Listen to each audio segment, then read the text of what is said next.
historia del barrio de San José es un proceso histórico, social y económico muy reciente. El barrio de San José no tiene tanto tiempo como la gente se imagina. Un proceso muy reciente en el que ha tenido más importancia, ha tenido más trascendencia las decisiones macroeconómicas que han tomado promotores inmobiliarios, grandes propietarios del suelo, etcétera, que lo que ha podido ser una actuación planificada a través de las instituciones representativas, como por ejemplo el ayuntamiento. El resultado de todo este proceso es la configuración del barrio tal como ha sido a lo largo del tiempo. Una configuración accidental, sin planificación, con numerosas carencias que han repercutido en el bienestar o el malestar de sus ciudadanos mucho más de lo que estos pueden llegar a pensar.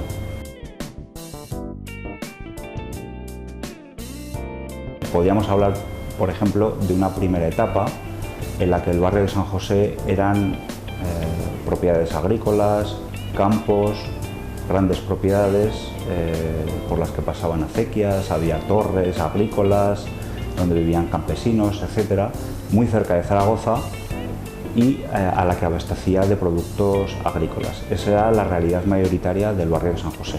Un segundo momento de su desarrollo histórico sería cuando, después de la canalización del agua a través del Canal Imperial de Aragón, la red de acequias se convierte en algo más consistente y permite a mediados del siglo XIX un desarrollo industrial a través de talleres, industrias, pequeñas fábricas de harina, de corte de madera, corte de mármol, etcétera, etcétera, a las que luego en la segunda mitad del siglo XIX se fueron añadiendo otras nuevas fábricas ya más grandes, de procesos más industriales, que configuró un barrio eminentemente obrero, de trabajadores industriales, y esa fue la configuración del barrio hasta prácticamente la segunda mitad del siglo XX. Tendríamos un tercer momento que sería pues, a partir del boom inmobiliario de finales de los años 50 del siglo XX, que configuró que el barrio creciera de una forma espectacular, no prevista, no planificada, muy por libre, que a la vez supuso la desaparición de buena parte del tejido industrial previo y la configuración del barrio de San José como un barrio de corte residencial.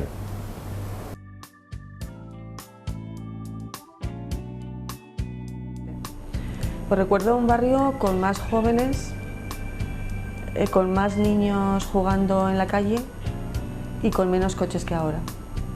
Ese es el barrio que yo recuerdo. Estábamos todo el día en la calle. Estábamos antes de ir al colegio, después de salir del colegio. El sitio de juego era la calle, las placitas.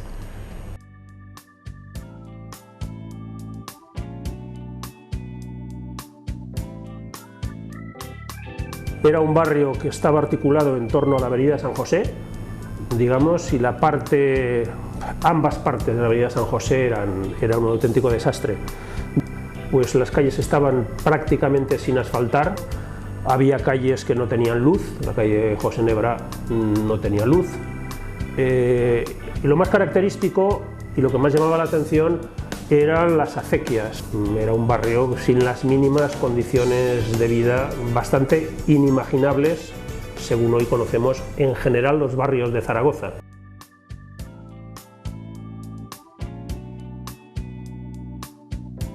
Mi recuerdo es que en la calle García Lorca estaban todas las casas hechas, las que hoy día existen todavía, pero no tenía iluminación, no había farolas. La trasera de García Lorca era una acequia. Para pasar la calle Joaquín Sorolla había un puente de tablas que pasaba por una acequia a la calle Escultor Lobato. Bueno, cosas de este tipo. Después recuerdo el tranvía, claro. El tranvía Parque San José. Y ahora vivo en la calle del Trabajo, que manda huevos. Eso.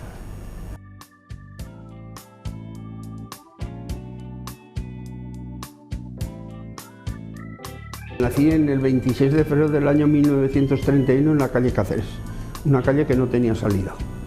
Solo eran parcelas y huertecitos y tal.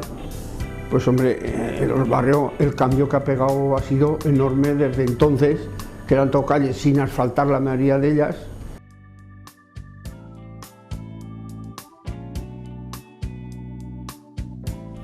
El barrio carecía de un montón de servicios. Las calles estaban sin asfaltar muchas, no había luz. Yo, porque vivía en el 7 de García Lorca y alumbraba la avenida San José, pero si no me hubiese dado casi miedo entrar en mi casa.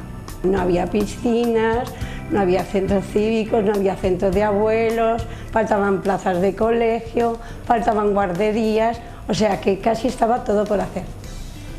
Y lo que decíamos y pensábamos la gente un poco mentalizada, que pagábamos los impuestos porque no teníamos que tener los mismos servicios que tenían los que vivían en la Plaza España.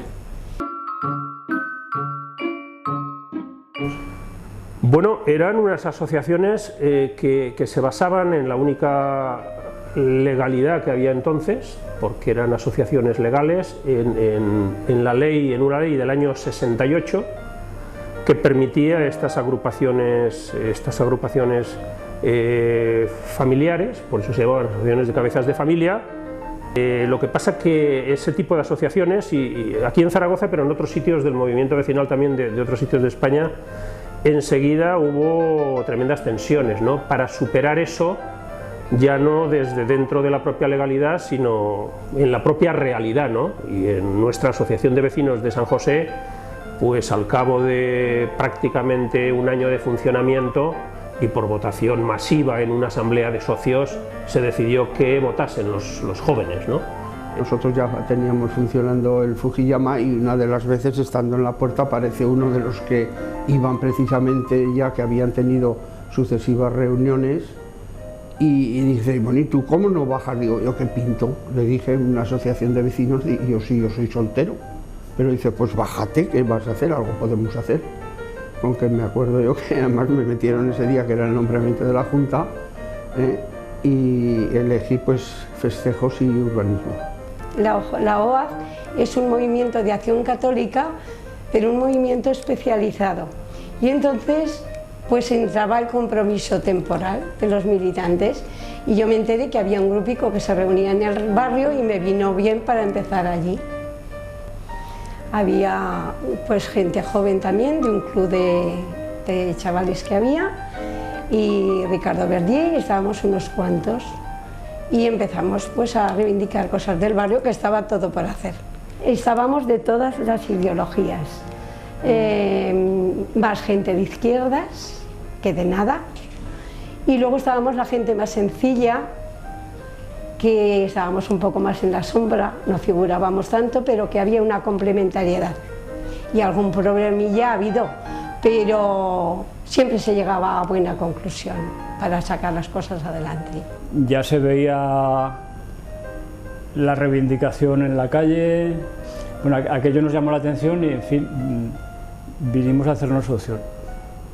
Pero ya el contacto más directo de la asociación es cuando comprobamos que, al tener hijos y ver la proximidad de la escuela, de la edad escolar, comprobamos que no había más que un colegio en condiciones muy precarias. Entonces empezamos a venir a la asociación con asiduidad para reivindicar efectivamente la creación de plazas escolares.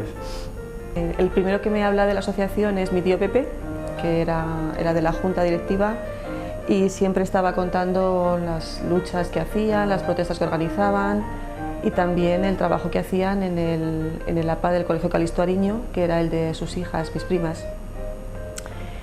Mi aproximación es a través de una ludoteca que se organizó un año para las fiestas del barrio. Allí conocí a Miguel Ángel Ezquerra, a las Cármenes, que eran de la comisión de fiestas, y también estaba en la asociación. Y como las reuniones eran aquí, así fui conociendo al resto de los compañeros que estaban entonces, y ya me fui quedando. Uno de los primeros temas, antes incluso de que se legalizara la asociación de vecinos, se empezó a hacer un estudio sobre las condiciones de escolarización en el barrio. La falta de puestos escolares era una reivindicación muy evidente. En aquel tiempo contábamos que unos 5.000 alumnos o chavales del San José salían fuera del barrio porque dentro no había plazas escolares. Cuando se reivindicó el colegio Calisto Ariño, que se caía a trozos, hombre, fue muy importante allí la asociación de los padres. Se hicieron manifestaciones, concentraciones de todo tipo. En el caso de la enseñanza fue, por un lado, con respecto al ayuntamiento, para que dedicase terrenos a cederlos al ministerio, para que el Ministerio de Educación hiciese centros escolares. De subidas a lo que era entonces la delegación del Ministerio de Enseñanza, que estaba en los enlaces de Casablanca. Recuerdo de subir mucha gente caminando desde el barrio y los críos montaban en una furgoneta muchas veces y los llevaban hasta allí y tal. Recuerdo los antidisturbios delante, sentadas en Tenor-Fleta, con San José, cortes de tráfico. Todo esto que empezó en el año 73 no terminó hasta el año 79, aunque luego siguió. El tema de las acequias era muy importante porque era muy peligroso. Había habido ya muchos accidentes en el barrio y el más grave fue el de un niño que vivía en la calle Suiza, que se llamaba José Luis Romera, era una familia muy humilde. También pasaban unas acequias peligrosísimas, que de hecho se ahogó el niño ese. Y te digo que nosotros vivíamos en la parcela donde vivían sus abuelos, yo lo conocía desde que nació, era una familia humilde, trabajadora, y estaría el niño por allí jugando, abría algún trozo y se cayó y se ahogó. Hubo una manifestación popular muy grande en el barrio hasta el gobierno civil, bajando por Tenor-Fleta. Además conocía a su padre, que fue a parar a la Zaragoza, ¿no? En la travesía Puente Virrey iba todo al descubierto, allí, me acuerdo un tal Rodeles, que fue en la época aquella famosa de que era concejal del ayuntamiento, y lo trajimos por el barrio y le dijimos a ver si aquello se tapaba de una vez. La gente del barrio respondió y se hizo una asamblea grandísima y claro, luego ya la gente se quedó ya tocada para pensar en que cubrieran las acequias. Pero fue también el aldabonazo para poner en marcha muchas cosas, ¿no? O sea, la muerte de este chaval influyó muchísimo en la reivindicación de la asociación y del barrio. Desgraciadamente fue así, ¿eh?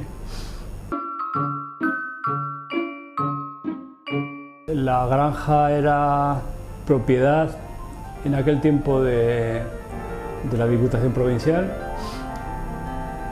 y de alguna manera se trataba de que el ayuntamiento permutara o se hiciera cargo del terreno entero, ¿no? Se quería que la granja, que eran los terrenos de lo que había sido una granja experimental, pues fuesen para equipamientos, fundamentalmente para centros escolares y para parque y para zona deportiva. La acción más llamativa sobre esos terrenos fue la plantación que se hizo de 2.000 pinos.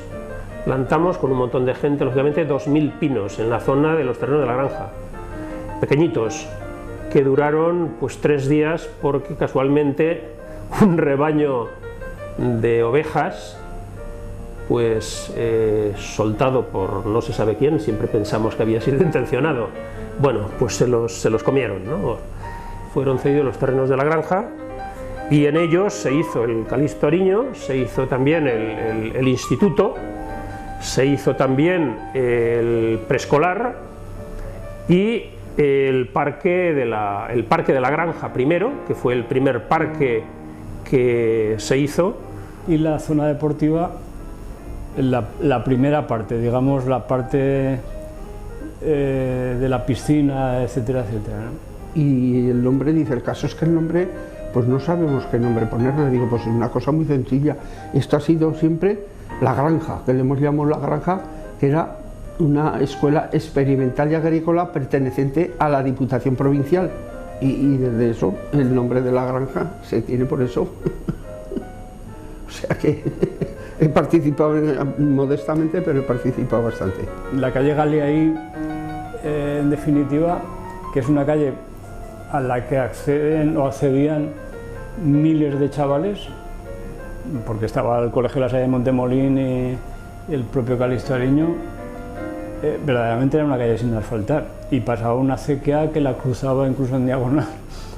Efectivamente, pues se vivía bien. Yo creo que veníamos de la Edad Media y estas cosas no nos chocaban demasiado en aquel tiempo. Y sí, me vinieron a detener a casa y estuve pues cerca de un mes en la cárcel de Torrero. En la primera ocasión me habían dejado salir con fianza en la denuncia de Fuerza Nueva. En esta segunda ocasión, la fianza, por cierto, se recogió aquí en el barrio, enseguida. Una de las veces que metieron a Ricardo Verdi a la cárcel, pues hicimos una manifestación y venía un policía detrás con una porra y casi me meten dentro de un cubo de basura, se cayó el cubo y casi me meten dentro, que si me llegan a meter aquel día me ponen morada de palos. Y en la segunda ocasión no me dejaron salir y bueno, hubo mucha solidaridad por parte de todo el mundo, del barrio, en fin, de todas partes. Salí el día siguiente de la dimisión de Suárez.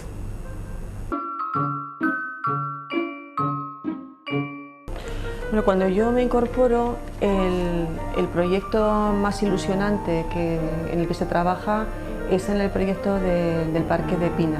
Y la fábrica de Pina, pues trabajaba mucha gente. Y yo lo sé que trabajó. Además le llevamos carbón también. Porque era la primera vez que en Zaragoza y la segunda vez en todo el país en que una asociación de vecinos tenía la oportunidad de decidir cómo iba a ser un parque en su barrio. Era en un terreno que había sido ganado a la especulación. Bueno, con estos terrenos libres pues cada vez se veía más claro y nosotros lo intentábamos ligar, pero en algunos casos era evidente pues la relación que había entre las malas condiciones de vida en el barrio y la especulación.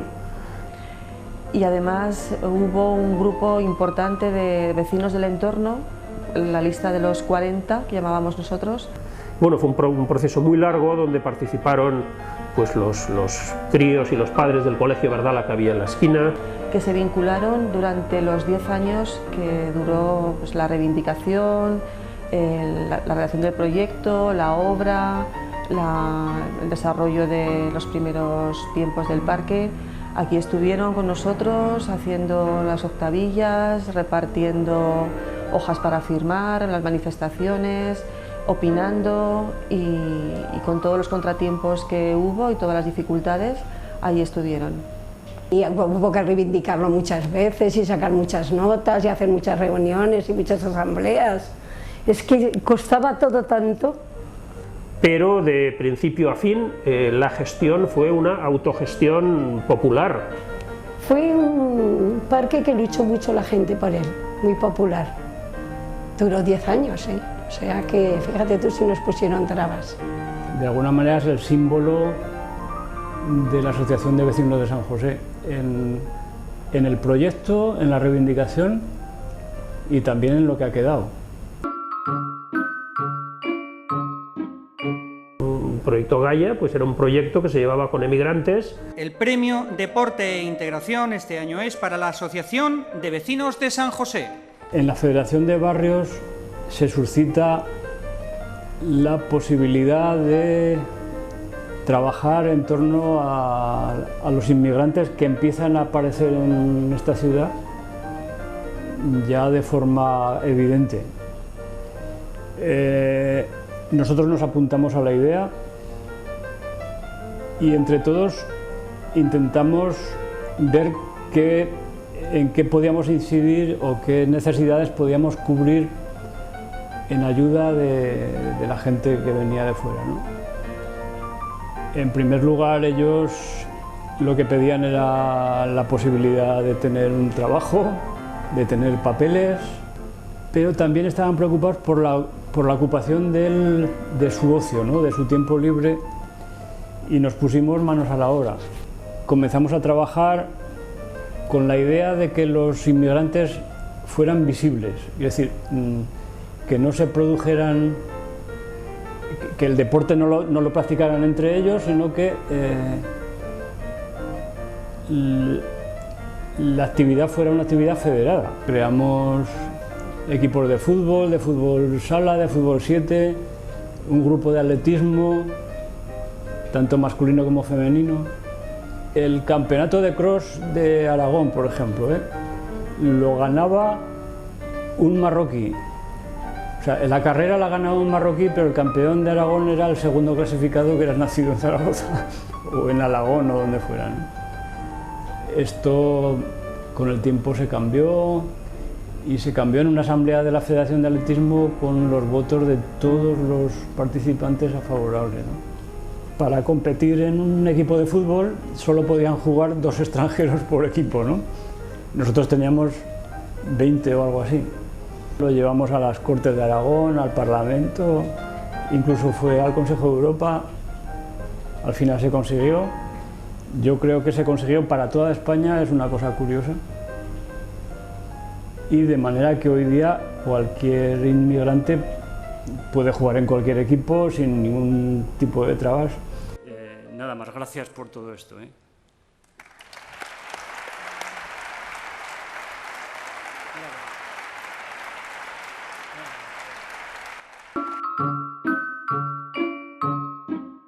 En las tapias de Alumalsa fue asesinado un joven de, creo que de 31 años, Vicente Basanta, que estaba haciendo una pintada cuando tuvo la mala suerte de que se cruzara en su camino un botarate, pues no recuerdo si un policía o guardia civil que pasaba por allí. No le gustó la pintada, o no le gustó lo que ponía, o no le gustó a Vicente, y decidió que había llegado su último día y allí se quedó. La fábrica Alumalsa, en fin, era una fábrica que no mantenía los mínimos medioambientales, en definitiva, y se trasladó al extrarradio de Zaragoza. Mucho tiempo estuvo hasta que se trasladó, me parece, a la Cartuja, por ahí. Sí. También fue otro de los terrenos que cuando iban a ser prácticamente edificados, aunque allí ya más o menos siempre se mantuvo que hubiese, digamos, una zona dedicada a equipamiento. Primero hicimos unas asambleas pequeñitas, porque la parroquia era pequeñita, la antigua parroquia de San Lorenzo, y de allí los vecinos quisieron salir a la calle. Hicimos concentraciones muchos domingos, hicimos 2 manifestaciones hasta que el ayuntamiento decidió asumir sus obligaciones y empezar a solucionar.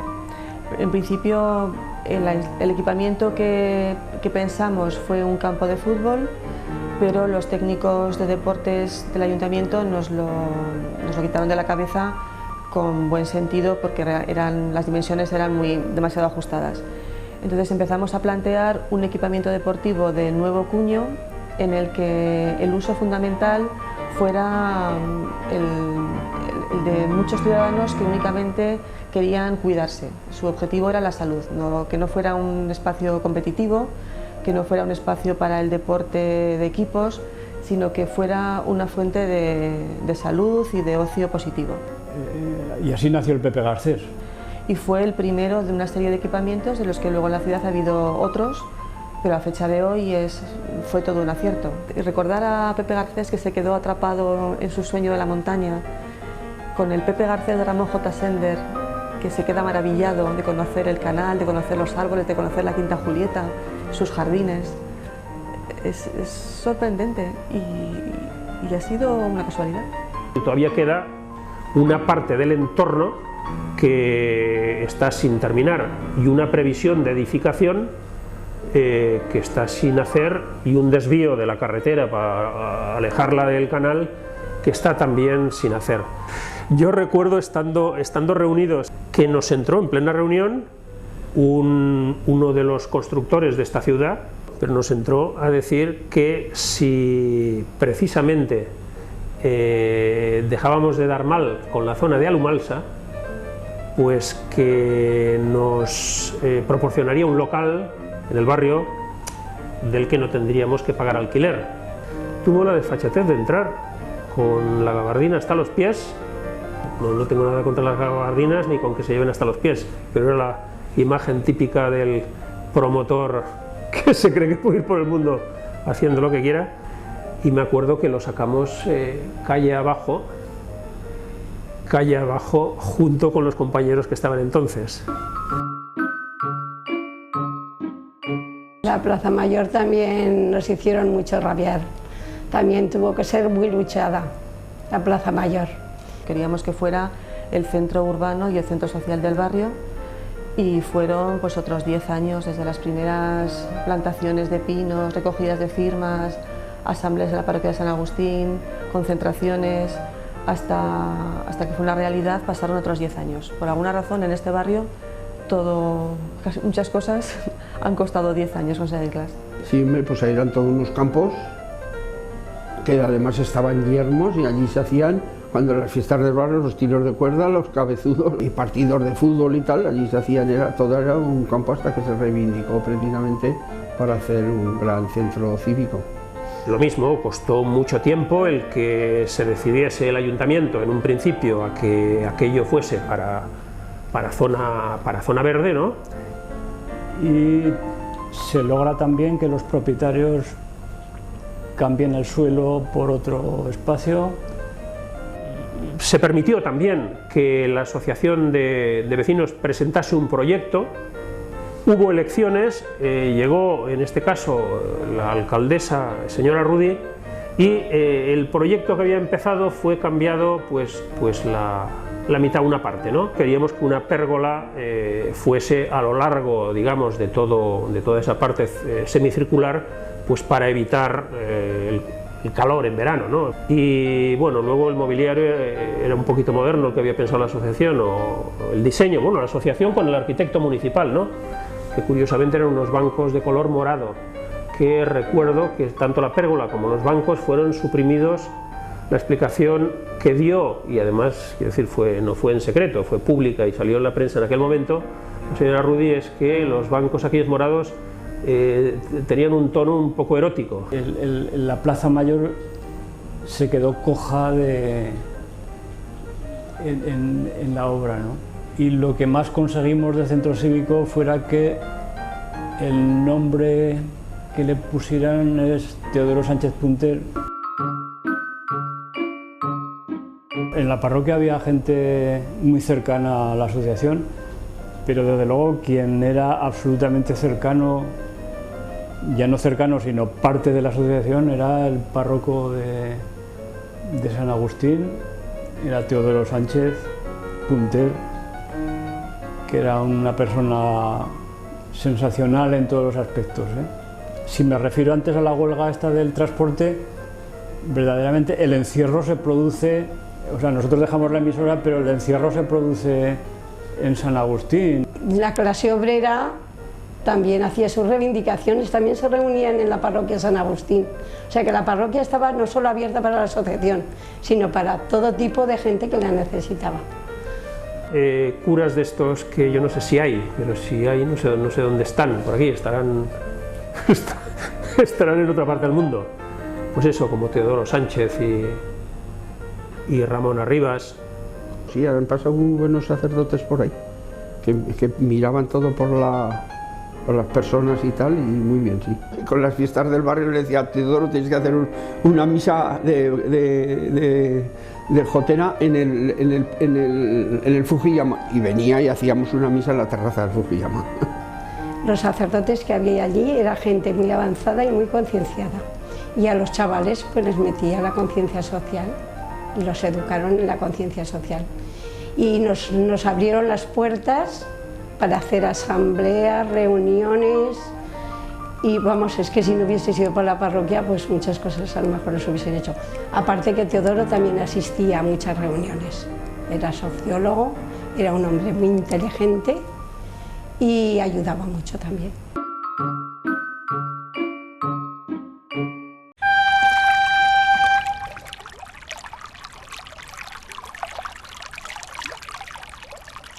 Sí, los terrenos de la estación de Utrillas eran pues bueno, pues eso, un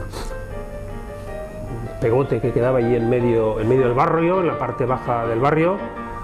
Para lo único que servían era para que las largas tapias que los circundaban estuviesen pues con las pintadas que se solían hacer allí. Nosotros, por supuesto, estábamos en contra de la construcción de un hipermercado en semejante sitio, ¿no? Aquello terminó siendo edificado con una, digamos, una victoria que se logró que fue el mantenimiento de la antigua chimenea. Queríamos que quedase, se quería desde la asociación de vecinos, se quería que quedase como referencia pues esa parte industrial, ¿no? de arquitectura industrial. Cuando se construye el hipermercado de Utrillas, hay un exceso de volumen construido por parte de la empresa que ejecuta la obra. La obra siguió adelante, se ejecutó todo el volumen previsto y después lo que se hizo fue legalizar el exceso de volumen construido.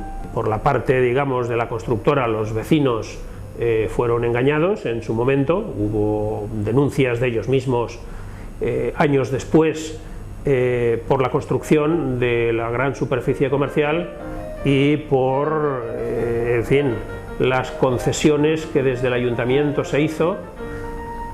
Ni siquiera se aceptó la propuesta que desde la asociación hicimos de que el hipermercado al campo entregara plazas de garaje de las que había construido en exceso, de hecho hoy permanece una planta completamente cerrada, entregara plazas a la ciudad en compensación del exceso de volumen que habían construido. Bueno, pues fue una de esas zonas del barrio que queda con esa sensación agridulce de que aunque hubiera sido una zona edificable, pues se podía haber hecho bastante mejor de lo que se hizo. Pero ahí hubo una mala práctica y el resultado es el que es. Una zona macizada, colmatada y una empresa que consiguió lo que quería sin que le costase prácticamente nada a cambio. Y si se hubiera hecho mejor no hubieran mediado seguramente las denuncias que hubo y que se ganaron en los tribunales por parte de los denunciantes y perdió además el ayuntamiento, que eso es la parte más gorda, porque perder el ayuntamiento siempre significa que quien pierden son los ciudadanos. Pero los intereses económicos, políticos o mezclados de aquel tiempo pues llevaron a la construcción de un centro comercial de ese calibre en un espacio que debería de ser otra cosa, pero esto sí que fue un imposible,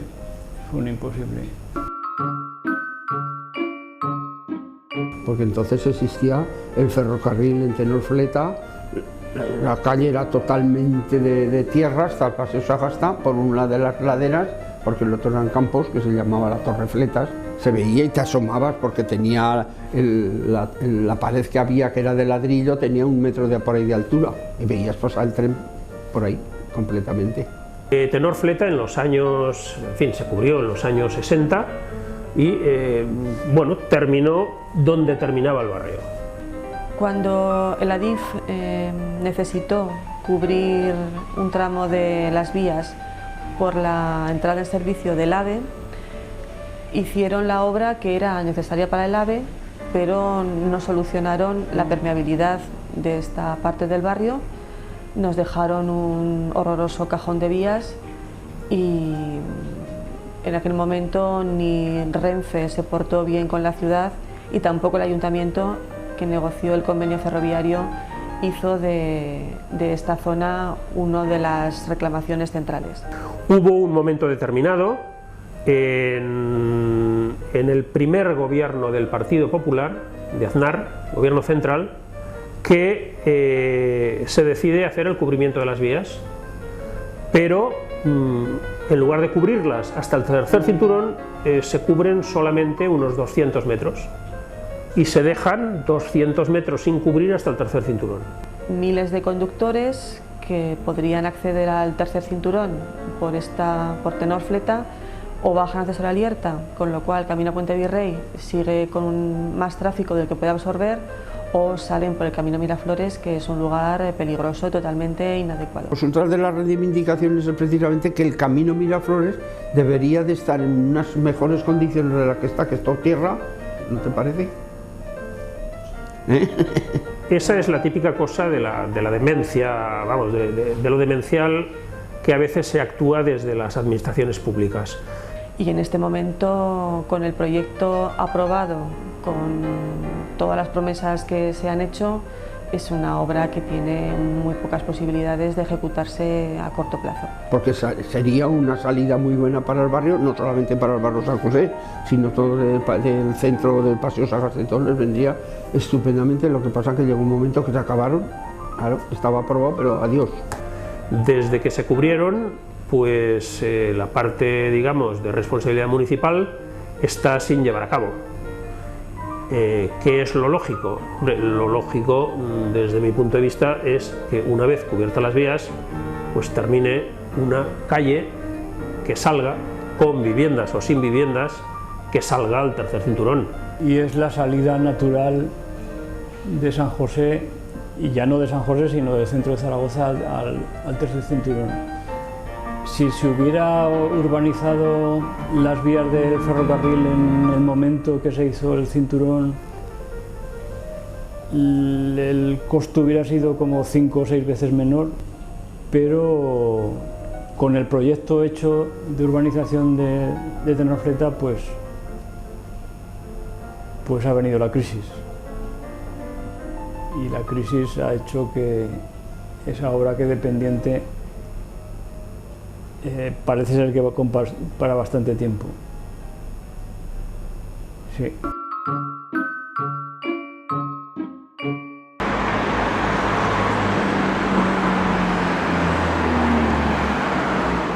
Y luego la entrada de San José era un vivero de plantas y todo lo que es el San José con Miguel Servet, que llegaba casi hasta el camino a las Torres. A arreglar, digamos, la arteria principal, que era la más cutre que quedaba en la ciudad.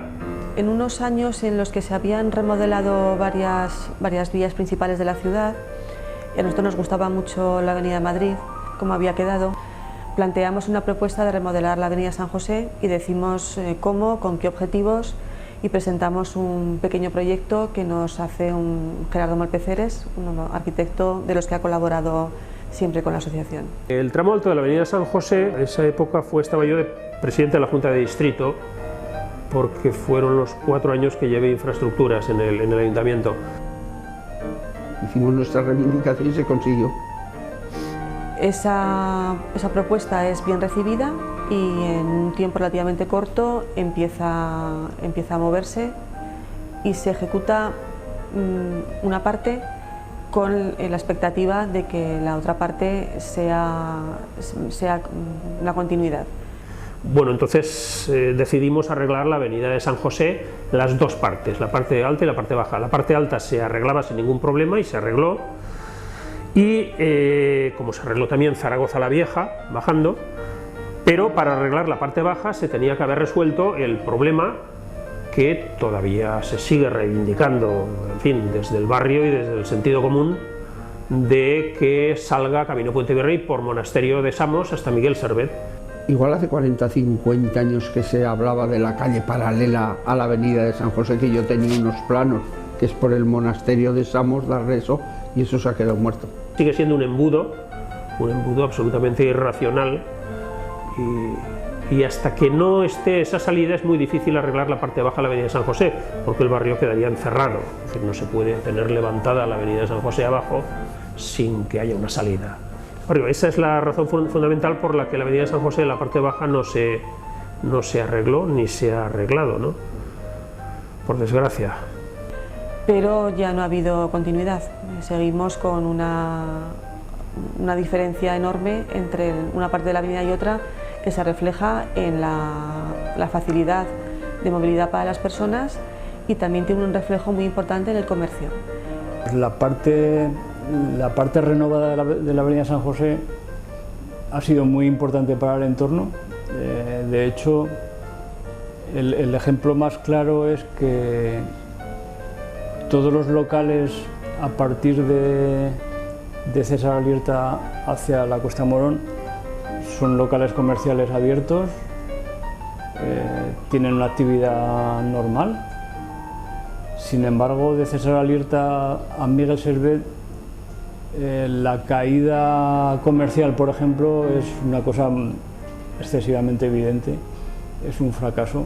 Algo influye el alumbrado, algo influye el tamaño de las aceras, algo influye el arbolado. El espacio urbano es lamentable, aceras estrechas, etcétera, etcétera, ¿no?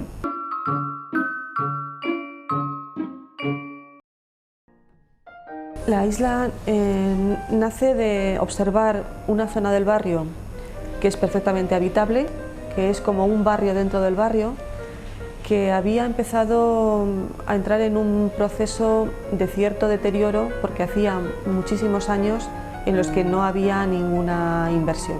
Quisimos empezar a ganar esa zona para los vecinos otra vez y a cambiar esa tendencia. Y eso requería una remodelación en alumbrado, en escena urbana, introducir arbolado, dar una solución al aparcamiento, actualizar aceras, apoyar el pequeño comercio y fomentar la rehabilitación de viviendas, sobre todo facilitando la instalación de ascensores.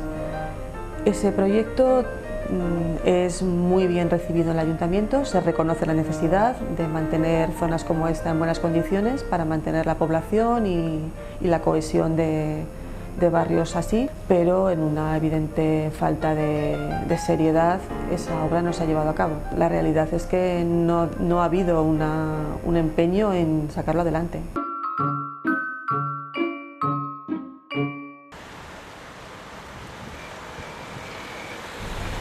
Pues era una de las reivindicaciones también típicas y clásicas, ¿no?, del movimiento vecinal y de la Asociación de Vecinos de San José, de, primero, recuperar un patrimonio industrial.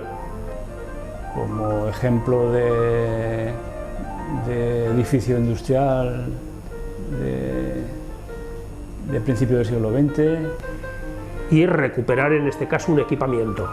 Cuando la harinera ya queda destinada para uso residencial, intentamos retroceder esa decisión y que permanezca para uso público, y en ese momento se nos dice que no y se vende a un promotor inmobiliario para unas 70 viviendas.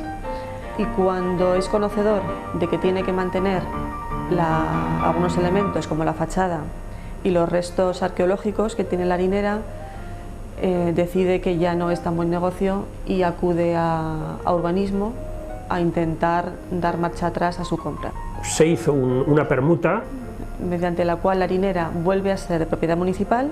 Se toma la decisión de que el destino de la harinera sea para juventud y en concreto sea para jóvenes creadores, para residencia y lugar de trabajo de jóvenes artistas.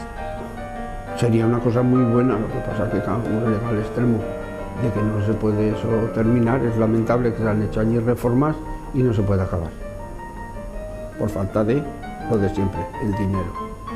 Y a continuación, bueno, pues esto ha tenido muchas idas y venidas hasta que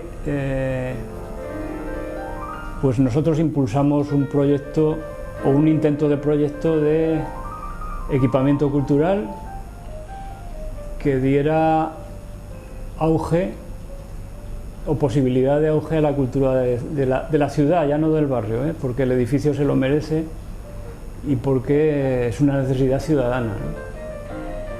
En la asociación somos partidarios de que tenga un uso más ciudadano, o al menos hacer compatible ese uso de artistas jóvenes con un uso ensanchando la base de usuarios. Hoy es posible que empecemos a recuperarlo y empiece a ser realidad, aunque tendrá que ser por fases. Yo la salida que le vería sería que se le fuesen dando, digamos, usos parciales. No un centro cívico al uso, sino un equipamiento diferente y dedicado al arte con mayúsculas.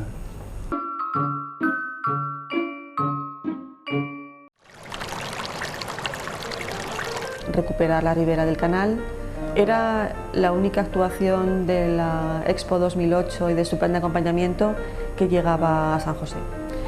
y era una actuación pues ya antiguamente demandada. El único tramo fluvial, digamos, de Zaragoza que se ha quedado sin resolver, y es una pena porque es un espacio importante, importantísimo, además es un espacio histórico que valdría la pena empujar, pero que yo creo que ya no por falta de presupuesto, sino por falta de gestión en su momento, no se llevó a cabo. Es una de los debes que tiene la administración con el barrio de San José. En el canal, y ahí quiero decir, no voy a echar balones fuera, pues porque para bien y para mal la responsabilidad fundamental, la política, fue mía, ¿no? Es decir, yo era responsable de infraestructuras en aquella época. Ha sido una falta de interés, una falta de capacidad de gestión y de apostar porque también aquí tenía que llegar el Plan Riberas, en una zona además que es de las más urbanas del canal, que tiene equipamientos a uno y otro lado, que hay centenares de personas que lo cruzan a diario y que es una de las zonas que es de más valor. Sí, parece que no nos hace tanta eso, pero desde luego pues la parte esta que arreglaron muy bien, la parte de atrás ha quedado muerta, que es lo que faltaba. Lo que pasa, no le echamos tan en falta porque nos cae atrás y ya parece que pertenece a Torrero, más que a nosotros. Yo creo que tanto como por arbolado, como por paisaje urbano, por historia, tiene un potencial para ser aprovechado como lugar de paseo, como lugar de aprendizaje, de conocimiento, y encierra varias partes de la historia de la ciudad muy agradables de conocer. Ahí hay dos posibilidades, o un arreglo, digamos, o un apaño en lo que es canal-canal, pues efectivamente hacer alguna actuación de urgencia, mínima aunque sea, para condicionarlo, o un arreglo total. El arreglo total urbanístico, mi opinión es que, como siempre se ha exigido, se debería exigir que lo pague pues quien va a sacar lucro de esos terrenos, que son los propietarios del sector. Pero bueno, ahí el propietario mayoritario es una empresa de toda la vida de la construcción de esta ciudad, y por lo tanto pues con la Iglesia hemos topado. Bueno, con la Iglesia en este caso son parecidos, pero no son lo mismo. Y pedimos una actuación de mínimos y que lleguemos hasta, por lo menos hasta Cabezo Cortado, que es un mirador privilegiado de la ciudad, que esté limpio, que esté con sus árboles y que sea un final de paseo el que merece un sitio tan emblemático y tan desconocido. Tuvimos que ir algunos compañeros a la comisaría de policía de la central. Era a raíz del cierre de la Radio La Granja. Radio La Granja se crea por la necesidad que tiene la asociación de informar al público. Creo que sería la primera radio libre que se crea en Zaragoza. Era un medio que nos parecía en aquel momento muy adecuado. Hombre, pues el envejecimiento de un barrio siempre es un problema. El envejecimiento de la población no me gusta que se califique como un problema. San José es un territorio modelo de las consecuencias de un urbanismo que expulsa a los jóvenes de su propio territorio. Los barrios nuevos son donde se van los jóvenes precisamente a vivir. Aquí pues se veía que, imagínate, cómo estamos todos ya de edad, y muchos que han desaparecido ya. ¿A qué lleva eso? Pues que hace 30 años la prioridad en San José eran los colegios, y hoy lo que más demandamos es la ley de dependencia, son instalaciones para las personas mayores. Cuando yo vine al barrio reivindicaba colegios para niños, y ahora que me sobraban plazas escolares, lo que reivindicaba eran residencias para mayores, ¿no? Hay que poner las medidas para que puedan hacer la vida lo más normal como la hace una persona de menos edad. Políticas de rehabilitación para que las personas puedan seguir viviendo en su casa de toda la vida, no tengan que salir a otro sitio. Políticas sociales adaptadas para ellos. Formas de atención y de, en fin, de estar al tanto de que hay una población que lo que no puede hacer es, cuando tiene 80 años, no salir más de su casa. Y que tengan una oferta de ocio que vaya más allá del club de jubilados, donde lo único que se puede hacer es jugar a las cartas. Pero han servido los clubs y los centros pues para que esa gente por lo menos vaya y se tome un café, esté tranquilo, se lea el periódico y tal, que si no se hubiese luchado no habría nada. Ese que hay ahí abajo también, que es es de la DGA, ese también se consiguió desde un grupo de acción social que había aquí en la asociación. ¿No se ha intervenido en políticas que favorecieran la vida de estos ciudadanos, de la gente mayor? Y así estamos, de mal en peor en ese sentido. El movimiento vecinal ha sido en general partidario de la rehabilitación urbana antes que de la ejecución de vivienda nueva, y esta asociación en concreto lo defiende e insiste en ello. Eso además promueve mucha más mano de obra, no es lo mismo rehabilitar viviendas que construirlas, y no saca a la población de la ciudad consolidada, ¿no? Que es de lo que se trata. Es mucho más barato porque no hay que llevar transporte, ni colegios, ni centros de salud, porque están en el sitio. Porque de tener ya los servicios en el barrio San José y que se hiciesen casas por aquí y cosas comunes, a ir a Valdesparcera y a otros barrios, pues es una cosa más añadida para el gasto. Bueno, yo creo que eso no se hizo nunca porque siempre se pensó que al ser una zona tan céntrica siempre habría posibilidades de que la revalorización permanente de esos terrenos fuese hasta el infinito. Se siguió especulando, lógicamente, porque los especuladores siempre en este país han tenido más fuerza que nadie, ayudados, lógicamente, por la administración. El dichoso boom inmobiliario, pues eso ha sido. Y uno de los favorecidos fue precisamente el Fukuyama. En eso estamos de acuerdo, vinieron a comprarlo. Toda la casa entera era nuestra, con el de los jamones de Alau, en el mejor momento, en el año 2003. En una parte no, pero en otra me alegro de que algunos negocios se hayan ido a tomar por el saco. Quiero decir que antes no se construía porque no se quería, y cuando ahora se construye o no se construye en esos mismos sitios porque no se puede, pues mira, que se jodan. Yo creo que hemos vivido sobre medidas y claro, pues ha llegado un momento que pega el batacazo y así estamos. Rehabilitemos, mantengamos, conservemos, que es más interesante para el empleo, es más sostenible económicamente y socialmente es mucho más razonable. Detectábamos que en el barrio podíamos mejorar en movilidad y hemos intentado también dar una mirada a la ciudad, porque los vecinos de San José no nos movemos por el barrio únicamente. Ya, es que han hecho una estación de cercanías donde no vive nadie, en el campo, ¿no? En definitiva. Nosotros siempre hemos reivindicado que las cercanías pueden tener su importancia, pero que las estaciones tienen que estar donde vive la gente. Siempre hemos dicho que la necesidad sería que en Tenorfleta hubiera un apeadero, una estación, porque en Miraflores es una pérdida de tiempo y de muchísimo dinero. A todos los barrios queremos tranvía, pero el eje este-oeste a nosotros nos parece que está justificado que se impulse y que se busquen fórmulas de financiación. Lo único que veo yo que con el dichoso tranvía, veo que las frecuencias en el 40 me parece que las han suprimido bastante.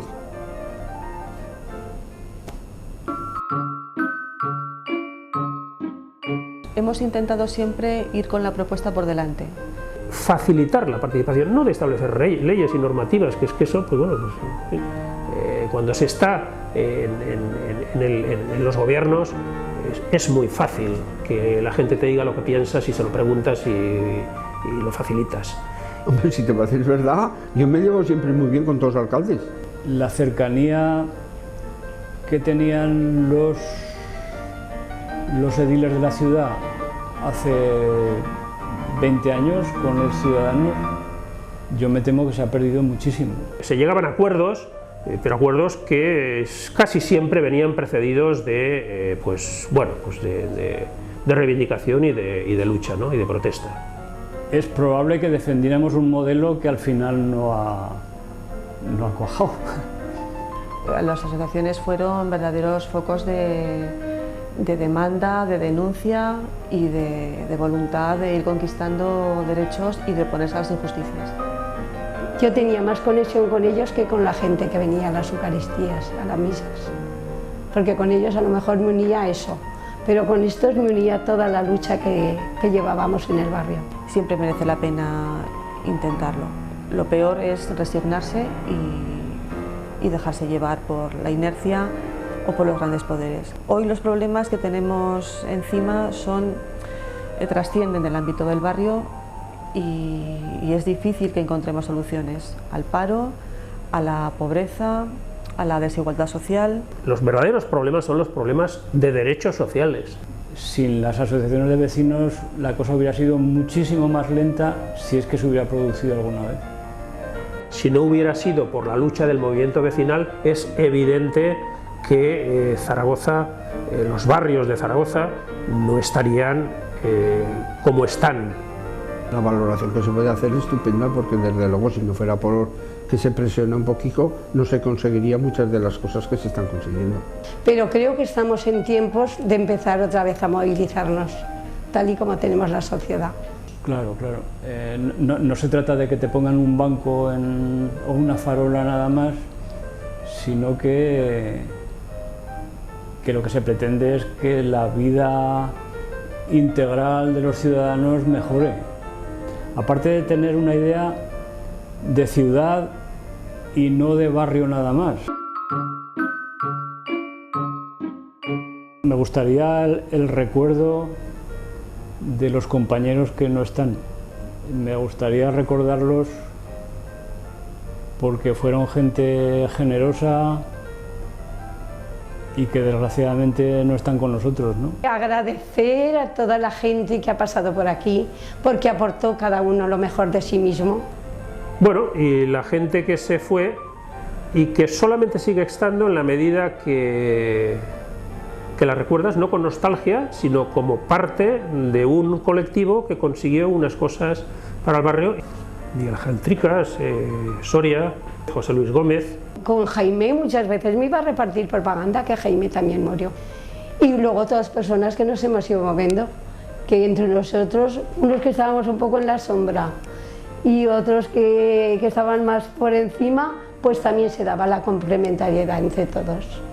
Llevábamos años bastante críticos en cuanto a número de personas, pero últimamente hay un renacer, yo creo que como nunca, con ideas, con gente.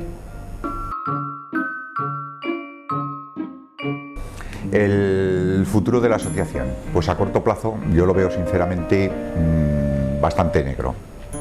Sí que espero que esta asociación de vecinos, que de siempre ha sido una asociación fuerte, luchadora y emprendedora, como para que las viejas reivindicaciones, por lo menos nuestros hijos, que las vean y que lleguemos a una asociación donde de alguna manera la voluntad vecinal se oiga en el ayuntamiento y en el gobierno. Pero lógicamente el futuro está en la juventud. Llevamos años intentando, pues eso, encauzar con estos jóvenes, y para mí sería lo bonito. La lucha va a ser un poquito la misma, lo social, lo vecinal, vamos a luchar, siempre lucharemos por lo público. Yo creo que el espíritu del movimiento vecinal sigue tan vigente como hace 40 años cuando se creó. Y sobre todo que una cosa muy importante, que es el barrio de las obras incompletas, por lo menos que se fueran completando. De un movimiento que siga abriéndose a las nuevas reivindicaciones de las gentes, donde sus integrantes sean militantes y no voluntarios, y donde evidentemente pues se entre en el discurso de la parte más olvidada, ¿no? Es los ingresos, los gastos y el seguimiento de la política, que yo creo que seguirá siendo básicamente la política municipal. Espero vernos aquí dentro de otros 40.